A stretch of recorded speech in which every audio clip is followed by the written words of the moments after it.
কাম কাম আয় আয় আয় আয় আয় আয় আয় আয় আয় এসি রে মনে হয় এয়ারপোর্টে তো ল্যান্ড করলো।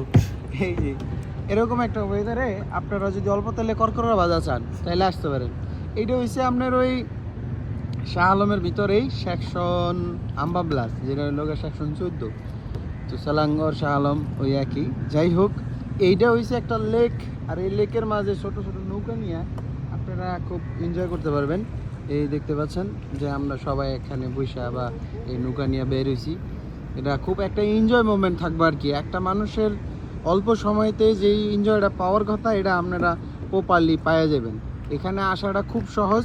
শাহ আলম এরিয়াটাতে ঢুকলেই আপনি শাহ আলম সেকশনের ভিতরে পড়ে যাবেন। সেকশন হয়েছে 14 আম্বাবলাস, সেকশন 7 আম্বাবলাস, তিগাবলাস, ডুয়াবলাস, সেকশন 8, 9, 10 এগুলো সব একসাথে একটুখানির পথ, মানে আসাটা খুব ইজি।